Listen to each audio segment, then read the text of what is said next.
Welcome back to Havana Media. My name is Boniface Owino, and as usual, I'm going to be your host for today. I've been listening to yesterday's session of the senators, and for the first time, Boni Halwale have been considered one of the most sensible men in the UDA government. Unlike those other days when we were just talking for the sake of talking, and they were arguing with Sifuna when they met at the Senate. So yesterday, there is something that Boni Halwale said. Listen to it more than thrice.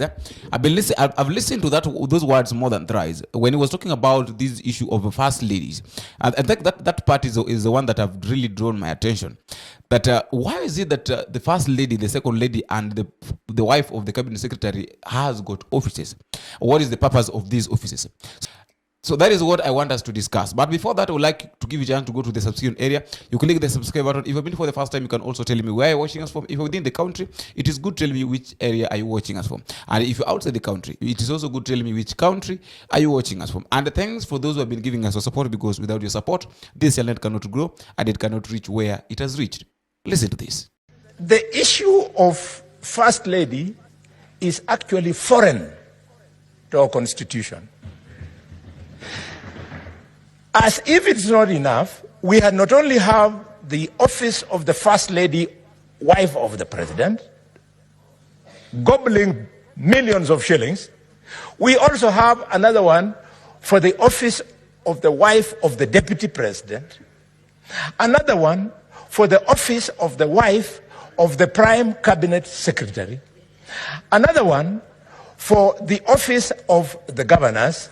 I always say, God bless Kenya.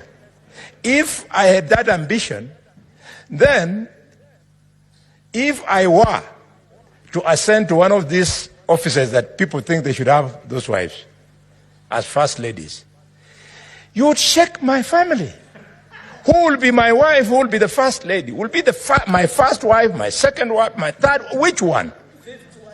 Those are private family issues that should never be brought in public.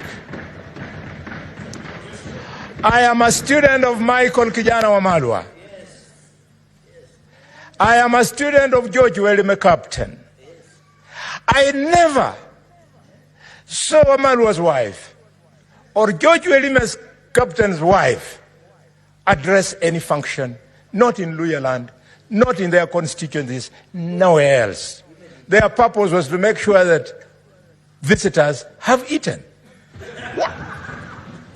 What became of husbands in this country? Mr. Speaker, now, we know very well that we've had the first ladies. We had got First Lady Margaret Kenyatta, we had got First Lady Lucy Kibaki, and we also had got Mama Ngina.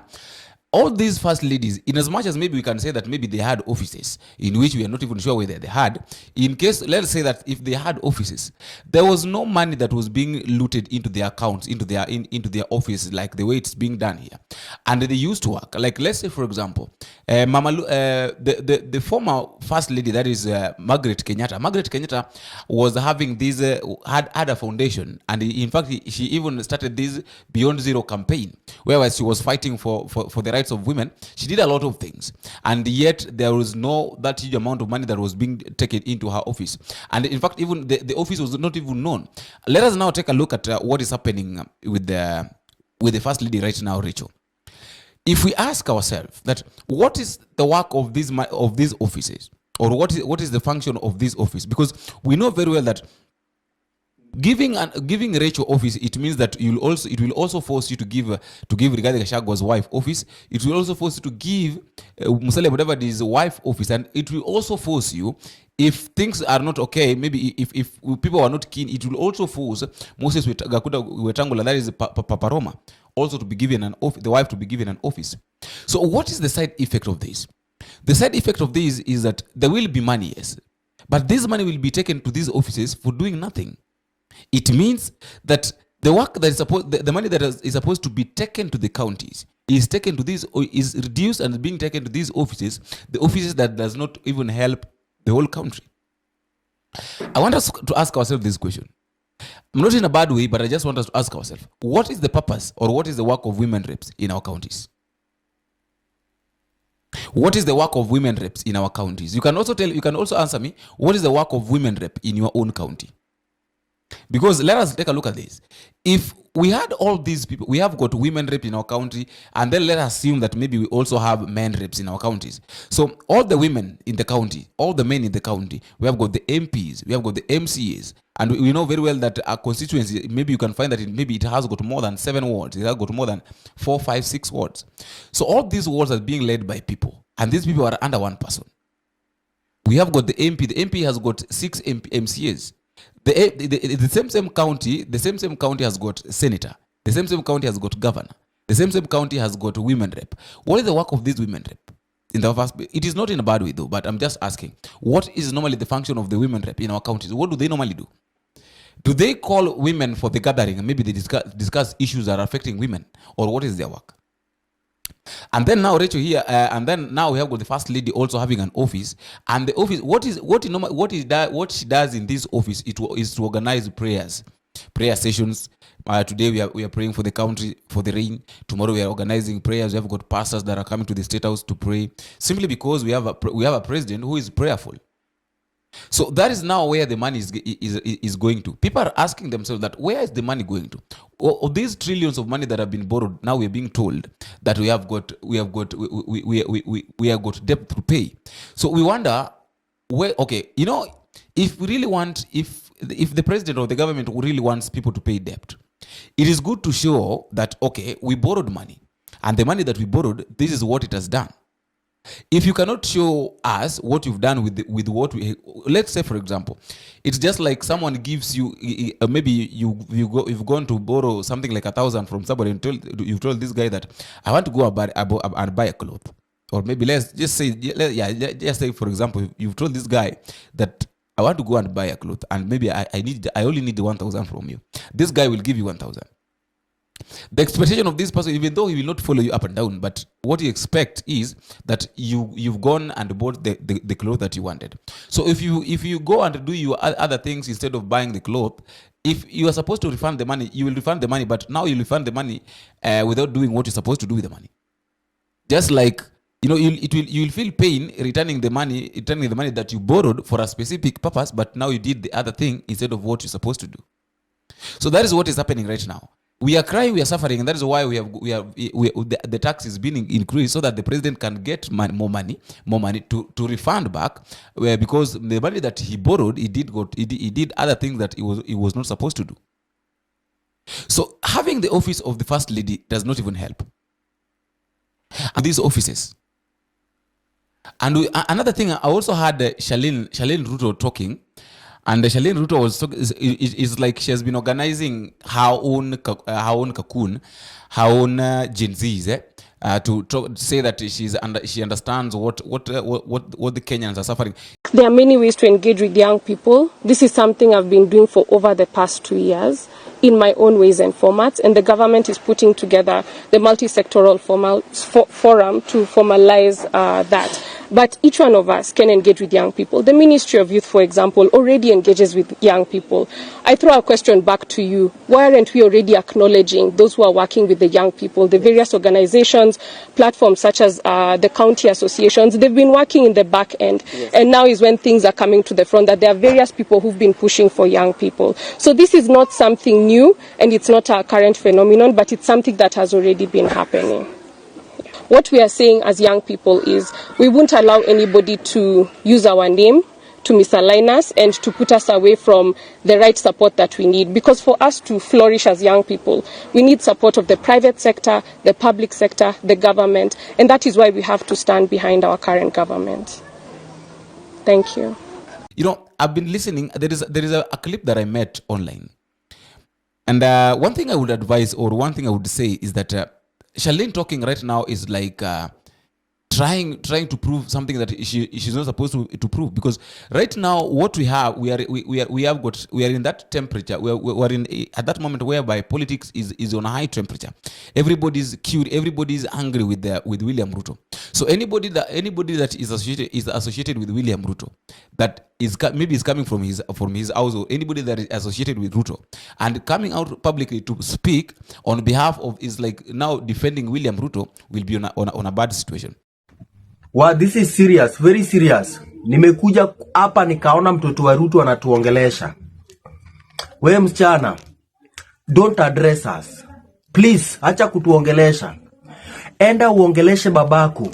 Enda umwambie babako wananchi wanaumia. Don't come here and tell us that you also you are feeling the impact of this economy. You are feeling nothing. Hakuna kitu nasikia. Tunaumia. Don't address us. You are addressing us, unatuongeza machungu. Uhuru Kenyatta amekuwa president for 10 years. Hatukuwahi ona mtoto wake, hatukuwahi ona msichana wake atanatu address whenever we had a problem. Hii kierere yako unatukujia na hapa kutu address. Who gave you that authority? If you want to address us, go address your father. If you are feeling the impact of this economy, endo uambie babako na babako atuambie. Acha kutuambia. We don't want you to address. Unatuongeza machungu. Atutaki kizungu nyingi. Tumekuambia Uhuru Kenyatta alikuwa president for 10 years. Mtoto wake hata hakuwahi ongea hata single word. We babako amekuwa huko 2 years, mambo zimeharibika, wewe pia unaeleta kerere. We don't want kerere. If you want to address people, go and address familia yenu. I think you have huko Sugoi muko na extended family, wale family wa karibu, go address those people. Don't address Kenyans. Tumechoka. We are tired. You coming here and address na kizungu nyingi, unatuongeza machungu wewe msichana. Ati wewe pia unakuja hapo unatuambia ati we are feeling the impact of you are feeling you wewe na nani?